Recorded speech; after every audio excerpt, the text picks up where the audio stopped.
Yeah, and even in terms of like making materials available, I have not been guided to really advertise the materials. I don't do any kind of like marketing activities, and it's very much like for example with the mailing list.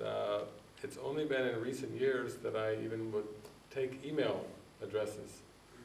Whereas marketing experts would say, oh no, you've been traveling for 17 years and you've wasted the opportunity for networking and marketing. If you would have been collecting email addresses or addresses and making a database, then you would have a way of surviving. But I haven't. I have not even gone about even the most basic things that marketers would say you must do. I have not done at all. Han har inte gjort någon reklam eller så för materialet. Financial success is not important for you.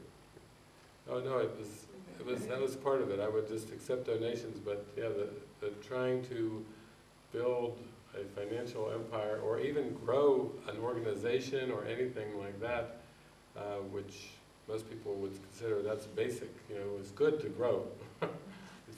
Shrinking is bad and growing is good, but I've never felt that way about either one. Det har aldrig varit viktigt att växa som organisation eller bli känd eller ha en inkomst på det hela. And the other thing is continuity. I think in this world, people think of relationships in terms of the longer the relationship lasts, the better. You know, 5 years, 10 years. You know, we have anniversaries, silver 25-year anniversaries and gold 50-year anniversaries. But to me, continuity in form has never been important. Det har aldrig varit viktigt med kontinuitet i form, alltså att det är viktigt med att ha hållit på länge eller att räkna tid har inte varit viktigt. In fact, I told somebody one time, I said I would rather have 5 minutes together with someone where we felt total ecstasy and connection than 50 years of just coexisting two bodies together. You know, I would take 5 minutes over 50 years of coexisting without deep communication and joy and love. Hellre 5 minuter i riktigt möte än 50 år med bara vara sida vid sida med någon. Yes. When we have our course in miracles, we often discuss this escape thing. That if you're in something and it starts getting a little bit difficult, you just break up, and that we always call an escape. That we don't want to take our lessons. So we have been thinking many times, are we necessarily bound to one person all our life? But we're not. We're bound to everybody. Yes, you want to translate? Right. I vår kurs i mirakel så pratar vi ofta om det här i förhållanden, om det inte funkar att bryta upp. Det är en flykt. Det är alltid en flykt.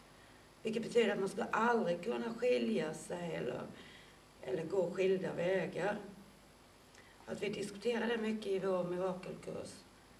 Och ibland så tycker man att det är lite överdrivet. Ska man behöva vara kvar i samma sak då hela livet? Då ska man bara ha en vän och alltid vara med det. Yeah, actually, because I travel so much, I meet so many people, and I see them usually year after year. And in terms of relationships and jobs, oftentimes I will hear, I have a very difficult or challenging relationship, but the Course in Miracles tells me all I have to do is change my mind, and so I'm going to do that. But then I go back sometimes 2, 3, 6, 7, 8 years and hear the same thing for 7 or 8 years.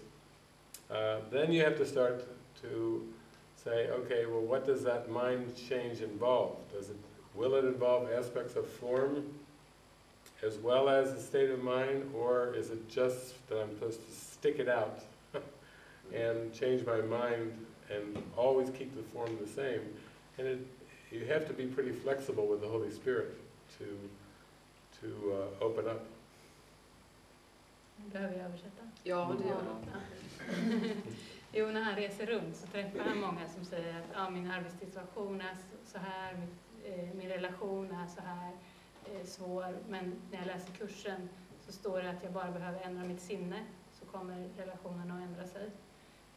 Och sen när det kommer tillbaka efter 5, 6, 7 år så säger de här personerna att det fortfarande att de har de här dåliga relationerna, det här jobbet är så jobbigt.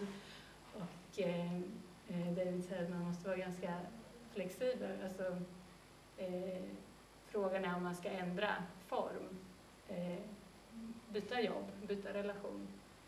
Om man får vara flexibel och lyssna på helig ande.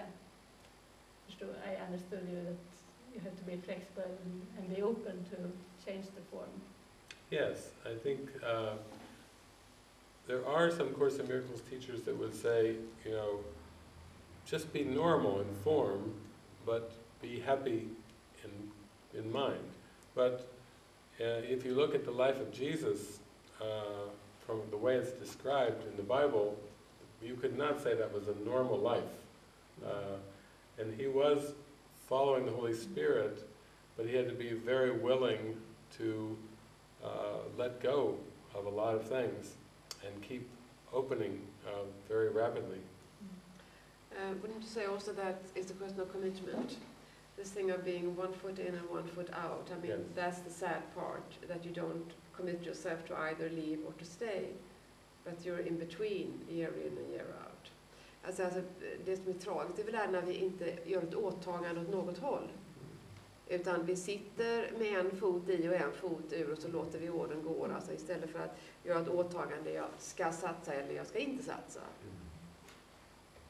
Yes, I think it's important to realize that the Holy Spirit has to use temporary assignments and commitments to strengthen the awareness of commitment, so that then you can give that commitment to God.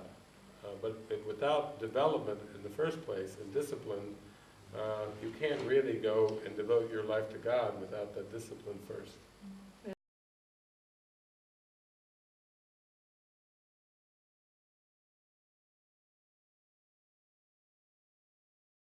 Funny sometimes. Vad roligt ibland. But sometimes some of us felt maybe we are a little too old for this very fast moving in the movie. Yes. Ta bort det It was igen. very fast-paced. Yes. Yeah, it was very fast. And we are not so used to it maybe here in Sweden. In America it's more this rap music, everything goes very fast, and we are very old and slow. Eller hur, Leif? Yes.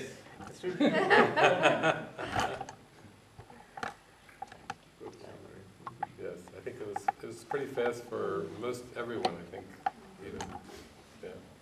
It's not good ideas, but it's packed with a lot of movement. But your remarks were helpful, otherwise I would have shut off. Yeah, it is kind of like this discerning or deciphering when you're going through movies, because really it's what's the best use of time, and it's more like what the answer to the question, what is this for? What do you want to show me, Lord? It's kind of like you go through life living that way. Om filmer att man får ha urskiljning vad man ska se och man får be om vägledning även där.